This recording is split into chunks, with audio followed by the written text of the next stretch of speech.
অনেকে কমেন্ট করছিল যে পায়রার ডানা দেখে কী করে বুঝবো সেই পায়রাটা ভালো নাকি খারাপ। আজকের ভিডিওতে কিছু এমন পয়েন্ট বলে দেবো, যদি আপনি জানতে পারেন বর্তমান দিনে হাটে গিয়ে বা যে কোনো বাড়িতে গিয়ে আপনি সবার আগে ভালো পায়রাটা বাছাই করতে পারবেন। হ্যাঁ, তো দেখুন ভালো করে। আর একটা জিনিস আমি বলে দিচ্ছি, সবথেকে সমস্যার কারণ কি বলুন তো, বড় বড় ওস্তাদ আছে অনেক, যারা ভালো ভালো রেজাল্ট করে, হ্যাঁ, তারা একটা কিছু বলে দিল মানে আপনারা ভেবে নেন যে এটাই ঠিক, এটাই শেষ কথা।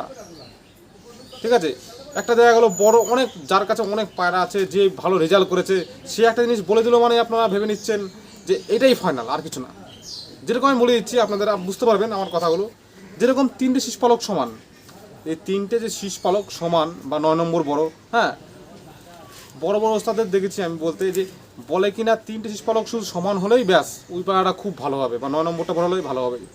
একদম বেকার কথা। ওর সাথে পায়রার উড়ানের কোনো সম্পর্ক নেই।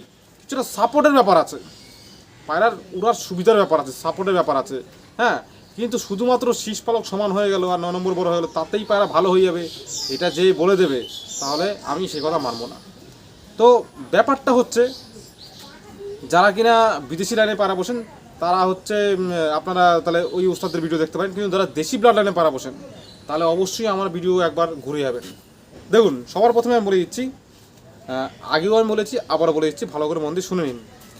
যে কোনো পায়রা শীষ পালক তো, আচ্ছা, শীষ পালক তিনটে সমান বা 9 নম্বর বড় মানে হচ্ছে এই যে মাথারগুলো, মেইন ফ্যাক্টর কী বলুন তো, ওই তিনটে সমান হলেও চলবে, 9 নম্বর বড় হলেও চলবে, বা যদি 10 মানে 8, 9, 10 অসমান হয় তবুও চলবে, কিন্তু শর্ত আছে তার মধ্যে চলতে গেলে। শর্তটা হচ্ছে এই তিনটে শীষ পালক একসাথে থাকতে হবে। হ্যাঁ, যদি তিনটে শীষ পালক এই দেখুন একসাথে থাকে এরকম, এই দেখুন যদি একসাথে থাকে এরকম, মানে এই তিন শীষ পালক একটা আরেকটার উপরে থাকে, মানে এই 8 নম্বরের নিচে 9 নম্বর, তার নিচে 10 নম্বর, যদি এরকম থাকে তাহলে কী হয় বলুন তো, ওই পায়রাগুলো ওরা স্টার্ট ভালো হয়, আর একটু যখন পায়রাটা উপরে হাইটে যাবে তো খুব ভালো হাইটে যেতে পারে, মানে হাইটে যাওয়ার ক্যাপাসিটি খুব দারুণ আসে। আর কিছু পায়রা আছে যেগুলো হচ্ছে মানে কলকাতার যে সমস্ত পায়রাগুলো, বা ধরুন পশ্চিমা কালচিরা বা আগেকার দিনে বড় বড় সাইজের পায়রাগুলো, ওই সমস্তর মধ্যে কিছু একটা ক্যাটাগরি আছে যেগুলো দেখবেন এই প্রথম থেকে এই পর্যন্ত পালক পুরো কভার থাকে, কোনো ফাঁকা থাকে না, কিন্তু মাথার মধ্যে কিছুটা ফাঁকা থাকে, যেরকম এরকম ফাঁকা থাকে, ওইগুলো হচ্ছে কীরকম বলুন তো, ওরা শীষ পালক কাজে লাগিয়ে কিন্তু অতটা মানে উপরে যায় না। ওরা হচ্ছে পায়রার যে পুরো পুরো ডানাটা মানে টোটালটা ইউজ করে ধীরে ধীরে ধীরে ধীরে হাইটে যায়। আপনারা শুনেছেন যে বিশাল দমের পায়রা ধীরে ধীরে হাইটে যায় এবং ধীরে ধীরে নামে। তো যেই পায়রা হচ্ছে, আমি ভালো করে বুঝিয়ে দিচ্ছি, বুঝে নেবেন, যেগুলো বলে দেবো মারাত্মক কাজে লাগবে। শীষ পালক যদি একসাথে থাকে, বাঁধন যদি ভালো থাকে শীষ পালকের, তিনটে শীষ পালক টাইট থাকবে বা ভিতরের দিকে টেনে নিচ্ছে, পাওয়ার থাকবে, তাহলে বুঝবেন সেই পায়রাটা খুব ভালো তাড়াতাড়ি হাইটে যেতে পারে। আর ওই সমস্ত পায়রার মানে যে কোনো ওয়েদারে যে কোনো সময় আপনি উড়াবেন, তাহলে ওই পায়রা কিন্তু ভালো উড়ার চেষ্টা করবে, ঠিক আছে। আর যদি ধরুন এই যেটা বললাম আমি কলকাতা ধরনের পায়রাগুলো, ওইগুলো কী বলুন তো, এই পুরোটা কভার থাকে কিন্তু মাথার পালকগুলো ফাঁকা থাকে, ওগুলো হচ্ছে ধীরে ধীরে হাইট নেয়, ধীরে ধীরে উঠতে উঠতে উঠতে উঠতে উঠতে একদম হাইটে চলে যাবে, তারপরে আস্তে আস্তে ধীরে ধীরে ধীরে নামে। এবার একটা কথা বলে দিচ্ছি আমি, আপনারা হয়তো বড়দের কাছে শুনেছেন বা অনেকের কাছে শুনেছেন যে বলে, যেই পায়রা তাড়াতাড়ি উপরে যায় তাড়াতাড়ি নামে। প্রথম কথা, এটা হচ্ছে ভুল কথা। এর আসল ফ্যাক্টরটা আজকে আপনাদের বলে দিচ্ছি আমি। পায়রার শীষ পালক বা ডানার গঠনের কারণে হচ্ছে হাইট তাড়াতাড়ি কে নেবে আর কে ধীরে ধীরে নেবে সেটার উপর নির্ভর করে, ঠিক আছে, পায়রার পালকের উপরে ব্যাপার আছে। এবার কলকাতা টাইপের পায়রাগুলো, কলকাতার পায়রা কি কালশিরা ধরনের পায়রাগুলো, আগেকার দিনে যে সমস্ত পায়রা আপনারা দেখতেন, বা পশ্চিমা কালশিরা বলুন, ওই ধরনের পায়রা, ভারী বড়ের পায়রা, ওই সমস্ত পায়রা টোটাল পালকটা ইউজ করে, ঠিক আছে। ওই জন্য ওই পায়রাগুলো ধীরে ধীরে উপরে হাইট যায়, তারা কিন্তু মানে খুব তাড়াতাড়ি দ্রুত উপরে হাইটে যেতে পারে না, কারণ তাদের স্ট্রাকচারই আলাদা আলাদা, ঠিক আছে, এটা বুঝতে হবে। তাড়াতাড়ি হাইটে যেতে গেলে সেই পায়রার স্ট্রাকচার একটু পাতলা ধরনের হতে হয়, আর পায়রা শক্ত হলে হবে না। শক্ত পায়রা, একটু ভারী পায়রাগুলো ধীরে ধীরে হাইটে যায়, সে দম করবে কিনা সেটা পরের জিনিস। আর একটা কথা আমি বলে দিচ্ছি, যেটা একটু আগেই বললাম আমি, যে তাড়াতাড়ি উপরে যায় তাড়াতাড়ি নামে, হ্যাঁ, এই কথা যে বলেছে তাদেরকে একটা কথা কি বলে দেবেন, মানে বুঝিয়ে দেবেন, কারো জবাব দেওয়ার দরকার নেই। ব্যাপারটা হচ্ছে, দেখুন, কোনো পায়রা যদি স্পিডে মানে এরকম স্পিডে দ্রুত বেগে উঠতে উঠতে হাইটে যায়, তারা হচ্ছে তাড়াতাড়ি নামে। কিন্তু যেই পায়রা হচ্ছে দ্রুত যাচ্ছে না কিন্তু মানে উপরে চলে যাচ্ছে হাইটে, বুঝতে পারছেন আমার কথা? অনেক পায়রা দেখবেন রকেটের বেগে দৌড়াচ্ছে, রকেটের বেগে উঠতে উঠতে উঠতে উঠতে উপরে চলে গেল, তাহলে হচ্ছে সেই ধরনের পায়রা দেখা গেছে তাড়াতাড়ি উপরে চলে গেল, তাড়াতাড়ি নেমে যায়। কিন্তু এখানে একটা টুইস্ট আছে, অনেক পায়রা আছে দেখবেন রকেটের বেগে যাচ্ছে তো হাইটে যাবে, কিন্তু অনেক পায়রা আছে দেখবেন মানে অল্প পাকেই দেখবেন হাইটে চলে গেছে, সে কিন্তু রকেটের মতো যাচ্ছে না। কিন্তু দেখুন নর্মাল পায়রা কি এরকম উঠতে উঠতে এরকম এরকম ওরকম যায়, ঠিক আছে, কিন্তু কিছু পায়রা আছে যাতে উপর টানো বেশি, তারা হচ্ছে মানে আরও উপরের দিকে চলে যায় একদম, মানে উঠতে উঠতে তারা এই নর্মালি উড়বে কিন্তু তাড়াতাড়ি হাইটে চলে যাবে। মানে আপনি বলেছিলাম যে 10টা পায়রা গেলে কোন পায়রা সবার হাইটে চলে যাচ্ছে সবার আগে, সেই ধরনের পায়রা ওই মানে তীরের বেগে গুলির বেগে দৌড়াচ্ছে ওটা না, ঠিক আছে? তো তাড়াতাড়ি উঠা সব থেকে বেস্ট। আর পায়রা ক্যাটাগরি আলাদা, যে সমস্ত ভারী বডি কলকাতা টাইপের পায়রাগুলো ওইগুলো হচ্ছে আপনার ধীরে ধীরে হাইটে যাবে, ওটা হচ্ছে তার বৈশিষ্ট্য। তার সাথে এই নর্মাল দেশি কোয়ালিটির পায়রাকে মিলালে হবে না, এই দেশি কোয়ালিটির পায়রা কি তাড়াতাড়ি হাইটে যাবে। হ্যাঁ, তার মধ্যে অনেক সিস্টেম আছে, দেশি মানে বলে দিলাম তাড়াতাড়ি হাইটে যাবে এরকম কোনো ব্যাপার না, তার মধ্যে সব ধরনের বৈশিষ্ট্য থাকতে হবে, তারপরে এগুলো কাজে লাগবে, ঠিক আছে?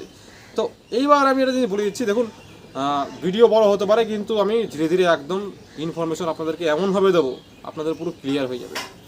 ডানার মধ্যে একটা জিনিস বলে দিচ্ছি আমি, পুরো ডানা একদম কোথাও ফাঁকা থাকবে না। হ্যাঁ, ওটা না হলেও চলবে, হলেও ভালো না হলেও ভালো কোনো ব্যাপার না, দুটোই চলবে, ঠিক আছে? দুটোই ভালো হয়। আর এই বর্তমানে আপনারা যারা এই নর্মালি পায়রা করছেন দেশি ব্লাড লাইনের পায়রা, তার কথা বলছি আমি, ফাঁকা হলেও চলবে না হলেও চলবে, ঠিক আছে? সেকেন্ড যে ফ্যাক্টর আমি বলে দিচ্ছি যে বগলের কথা যে যারা বলে, বগলও কোনো ফ্যাক্টর না। সে বড় বগল হলে উপরে গিয়ে স্থির হবে, ভালো হবে, ঠিক আছে, সব কথা মানলাম, কিন্তু সেটা খুঁজলে আপনি পাবেন না তো সেই ধরনের পায়রা, সেই পায়রা চলে গেছে আউট অফ মার্কেট, ঠিক আছে? ওই বড় বগলের পায়রা আউট অফ মার্কেট হয়ে গেছে, এখন কোনটা আপনাদের বুঝতে হবে। তো বগল মোটামুটি হলেই হলো, পায়রার যে কটা পয়েন্ট আছে, একটা পায়রার মধ্যে সব থেকে বেশি যত পয়েন্ট পাবেন সেই পায়রা তত বেশি ভালো। যত আপনি হাটে গিয়ে একটা পায়রার মধ্যে যত বেশি পয়েন্ট দেখে নিয়ে আসতে পারবেন আপনি তত বেশি এগিয়ে থাকবেন, সব পয়েন্ট আপনি পাবেন না এখনকার দিনে, ঠিক আছে? তো আপনার ওস্তাদ দেখা গেলো বলে দিল যে বড় বগলের পায়রা নিয়ে আসবি, তাহলে আপনার পায়রা কেনা হবে না, তাহলে হাটে গিয়ে খুঁজলেও পাবেন না আপনি সেই পায়রা, ঠিক আছে? এখন পায়রার অবস্থা খুব খারাপ। হ্যাঁ, আচ্ছা, ডানার মধ্যে একটা জিনিস আমি বলে দিচ্ছি, সেটা হচ্ছে সব থেকে একটা দুর্দান্ত জিনিস বলে দিচ্ছি আমি, যে পায়রার 1 নম্বর পালক বড়, 1 নম্বর পালক হচ্ছে বগলের পরে থাকে, মানে বগলের পরে হচ্ছে প্রথম 1 নম্বর পালকটা, তো ওইটা বড় হলে নাকি পায়রার নজর ভালো হয়, পায়রার জাত জেনারেশন ভালো হয়। দেখুন এইসব বেকার কথাবার্তা আমি তো মানি না, ঠিক আছে? তো কেউ কিছু মনে করবেন না, ওটা আমার কাছে কোনো ভ্যালু নেই। একটা পালক মানে প্রথম পালক বড় হয়ে গেল তার মানে সেই পায়রাটার জাত ভালো, সব ভালো, এইসব মানি না আমি, ঠিক আছে? আর যারা আমাকে ফলো করেন আমি আপনাদের বলে দেবো একদম মানমানি না, এসব দরকারই নেই, যে চলবে না এসব কথাবার্তা, ঠিক আছে? কে কি বলে দিল এইসব, মানে সব কিছুর মধ্যে পরীক্ষা নিরীক্ষা করতে হবে যে কতটা সঠিক কতটা ভুল, ঠিক আছে? এগুলো দেখতে হবে। আচ্ছা, পালকের মধ্যে একটা জিনিস ভুলে যাচ্ছি আমি, ডিটেলস বলতে গেলে তো অনেক টাইম চলে যায়। দেখুন পালকের মধ্যে আপনারা জিনিস দেখবেন সেটা হচ্ছে নমনীয় ভাব দেখবেন, একদম বলে দিচ্ছি আমি, এরকম এরকম নমনীয় ভাব, ঠিক আছে? মানে পুরো পালকটা নমনীয় ভাব দেখবেন। আর পায়ের পাখাটা লুজ যত না হয়, যদি একটু পাওয়ার থাকে ডানার মধ্যে, মানে কি পাওয়ার মানে কি পুরো ডানাটা ফিটিংসে থাকছে, ফিটিংসে মানে তার ডানার পাওয়ার দিয়ে পালকটাকে ফিটিংসে রাখছে, ঠিক আছে? এই দেখুন এইখানে এই যে দেখুন কিন্তু এই যে পালক কিন্তু দেখেছেন, পালকটা একটা শক্তি নিয়ে আছে এবং শক্তির মাধ্যমে সে ফিটিংস করে রেখেছে নিজের পালককে। তো যখন পালককে টান করা হবে সে নিজের ওই পালকের পেছনে যেন ফিটিংস থাকে, ঠিক আছে? ফিটিংস দেখবেন, আর এরকম নমনীয় দেখবেন, এরকম ভেঙে গুড়িয়ে যাবে, এটা তো আমি সবসময় বলি ওটা the best of the best, যেখানে পাবেন সেই পেরে সবার আগে তুলবেন, ঠিক আছে? এগুলো দেখবেন। আর একটা জিনিস দেখবেন যে এই পালকের যে চওড়াগুলো আছে না, এই যে উপর থেকে নিচ পর্যন্ত সব যত বেশি হবে তত সেই পায়রা ভালো কোয়ালিটি পাবেন আপনি। দম টম পরের কথা। আর একটা জিনিস বলে দিচ্ছি, আমি আগেও বলেছি আবারও বলবো, সেটা হচ্ছে দম আর কোয়ালিটি আলাদা জিনিস, ঠিক আছে? দম এবং কোয়ালিটি আলাদা জিনিস। যে বেশি দম করলো তাকে ভালো কোয়ালিটি বলা যায় না, হ্যাঁ। আবার যে ভালো কোয়ালিটি সে বেশি দম নাও করতে পারে, দুটো ফ্যাক্টর আলাদা।